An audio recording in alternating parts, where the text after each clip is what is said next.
Em entrevista exclusiva à revista Época, o empresário Joesley Batista, um dos donos da JBS, acusou o presidente Michel Temer de liderar a maior e mais perigosa organização criminosa do Brasil. A entrevista foi dada na quinta-feira. O empresário acusou Temer de usar a máquina do governo para retaliá-lo. A gente vai ver a partir de agora alguns trechos. Época pergunta a Joesley Batista como era a relação dele com o presidente Temer. E Joesley responde: acho que ele me via como um empresário que poderia financiar as campanhas dele e fazer esquemas que renderiam propina. Toda a vida tive total acesso a ele. Ele, por vezes, me ligava para conversar, me chamava e eu ia lá. Sobre um dinheiro pedido por Temer já em 2010, Joesley responde: conheci Temer e esse negócio de dinheiro para a campanha aconteceu logo no iniciozinho. O Temer não tem muita cerimônia para tratar desse assunto. Não é um cara cerimonioso com dinheiro. Joesley também é questionado sobre a liberação de um jatinho da JBS para uma viagem particular de Michel Temer para Comandatuba, na Bahia. Não lembro direito, mas é dentro desse contexto. Eu preciso viajar, você tem um avião, me empresta aí. Acha que o cargo já o habilita, sempre pedindo dinheiro. Pediu para o Chalita em 2012 e pediu para o grupo dele em 2014. A revista Época então pergunta como era a relação entre Temer e Eduardo Cunha. A pessoa a qual o Eduardo se referia como seu superior hierárquico sempre foi o Temer, sempre falando em nome do Temer. Tudo que o Eduardo conseguia resolver sozinho, ele resolvia. Quando ficava difícil, levava para o Temer. Essa era a hierarquia. Funcionava assim. Primeiro vinha o Lúcio, o operador Lúcio Funaro. O que ele não conseguia resolver, pedia para o Eduardo. Se o Eduardo não conseguia resolver, envolvia o Michel. Época pergunta sobre pagamentos feitos tanto para Eduardo Cunha quanto para Lúcio Funaro e com quem ficava o dinheiro. Joesley então responde: não sei também quanto desses acertos iam para o Michel. E com o Michel mesmo eu também tratei várias doações. Quando eu ia falar de esquema mais estrutural com o Michel, ele sempre pedia para falar com Eduardo. Presidente, o negócio do Ministério da Agricultura, o negócio dos acertos. Ele dizia: Joesley, essa parte financeira toca com o Eduardo e se acerta com o Eduardo. Ele se envolvia somente nos pequenos favores pessoais ou em disputas internas, como a de 2014. E Joesley cita outros exemplos de pagamento de propina. O Eduardo, quando já era presidente da Câmara, um dia me disse assim: Joesley, estão querendo abrir uma CPI contra a JBS para investigar o BNDES. É o seguinte, você me dá 5 milhões de reais e eu acabo com a CPI. Falei: Eduardo, pode abrir, não tem problema. Como não tem problema? Investigar o BNDES, vocês? Falei: não tem problema. Você está louco? Depois de tanto insistir, ele virou bem sério. É sério que não tem problema? E eu, é sério. E ele, não vai te prejudicar em nada? Não, Eduardo. Ele imediatamente falou assim: seu concorrente me paga 5 milhões de reais para abrir essa CPI. Se não vai te prejudicar, se não tem problema, eu acho que eles me dão os 5 milhões. Uai, Eduardo, vai da sua consciência, faz o que você achar melhor.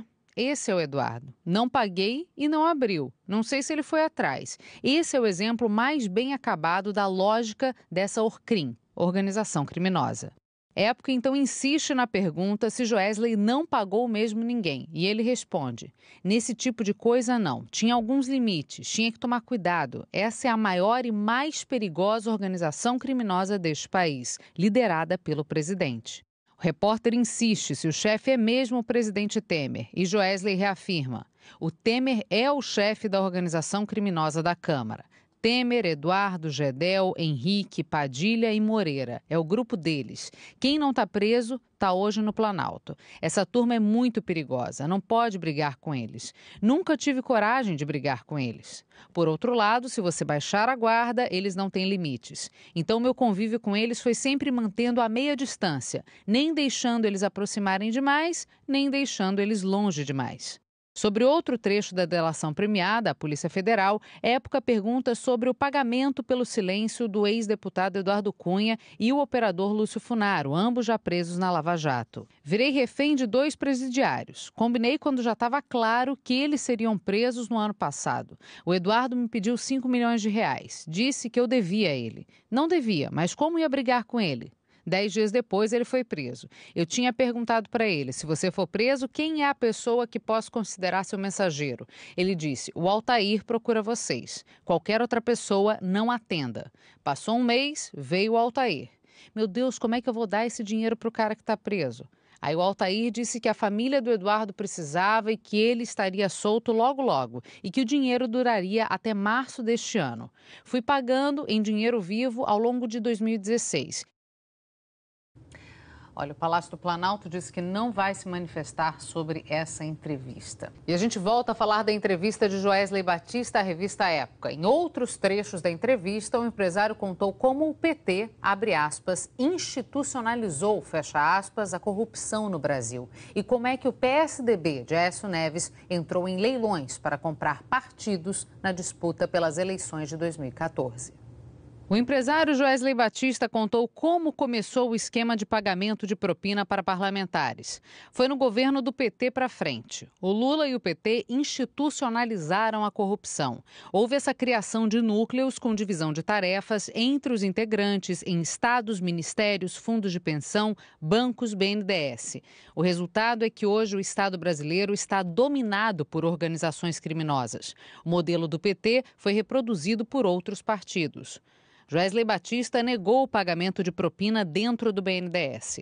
Mas reafirmo que eu e nossa empresa nunca pagamos um centavo de propina dentro do BNDES, do presidente Luciano Coutinho ao técnico mais júnior. Tampouco conheço outra empresa que tenha pagado. Todas as minhas relações no BNDES eram absolutamente republicanas. Época então questionou se tudo era tão republicano no BNDES, por que então pagar ao ex-ministro da Fazenda Guido Mantega e ao PT? Joesley, porque estávamos nas mãos deles. Era só o Guido dizer no BNDES que não era mais do interesse do governo investir no agronegócio. Pronto, bastava uma mudança de diretriz no governo para acabar com o nosso negócio. Joesley Batista revelou à revista quando ele começou a ser abordado para participar do esquema de pagamento de propina. No governo do PT. Quem inaugurou esse sistema foi o governo do PT. A primeira vez que fui abordado com essa forma de operar foi em Mato Grosso do Sul, no governo do Zeca do PT. Vi uma estrutura organizada no andar de cima, com o governador. As coisas no estado só funcionariam dentro da normalidade se estivéssemos alinhados com eles. Esse esquema perdurou até hoje. Foi do PT ao PMDB e agora está no PSDB. Tudo com o mesmo modelo, o mesmo modus operandi. Mudam os nomes, mas o sistema permanece igual. E Época pergunta se ele tinha dado conta da enorme quantidade de propina que estava pagando, chegando a 600 milhões de reais. Joesley responde, foi se avolumando com a propina no BNDES. Gerou esse crédito de 300 milhões de reais que o PT gastou para comprar a eleição de 2014. Esse modelo, no meu olhar, veio se consolidando de 2010 para cá. Houve um crescimento exponencial nessa quantidade de ORCRIMs, organizações criminosas, e nesse modelo de corrupção, nessa quase que total institucionalização da corrupção. Quando terminamos o ano de 2014, depois que o PT nos pediu aquela compra indiscriminada de partidos, ficamos convictos de que esse sistema estava chegando à exaustão. Ficou insustentável. Sobre o pagamento para que Eduardo Cunha e Lúcio Funaro ficassem calados, Joesley disse que precisava da concordância do presidente Temer. Eu queria ter certeza de que essa agenda ainda era do Temer. Será que ainda é? De repente eu chegava lá e o Temer dizia, não, Joesley, não precisa mais não. Mas ele fala para mim que tem de continuar isso. Me arrepiei, pensei, meu Deus do céu, se ele acha que tem de continuar, já é um problema. Época perguntou então qual o motivo para gravar o presidente. E Joesley respondeu, porque eu sabia que estava aumentando a chance de eu trocar de lado e partir para a colaboração como MP. Era a única saída que eu estava enxergando. Eu precisava de uma colaboração efetiva. Época lembra que, segundo as provas apresentadas por Joesley na colaboração, houve propina tanto no lado do PT quanto no lado do PSDB. A compra foi para os dois lados. Joesley responde, isso, mesmo sistema. Caixa 2, nota fria, compra de coligação. Eu já precificava que ia precisar do apoio do Aécio se ele fosse eleito. Ele me pediu para fazer 50 milhões de reais no primeiro e 50 milhões de reais no segundo turno, se houvesse. E quanto aos questionamentos sobre o áudio dessa conversa, se ele foi editado ou adulterado de alguma forma, Joesley afirmou, de modo algum. Zero. Gravamos e entregamos. Podem fazer todas as perícias do mundo. Tentam desqualificar o áudio por desespero. Olha, o ex-deputado Eduardo Cunha nega qualquer participação ilícita e prestará nos autos todos os devidos esclarecimentos.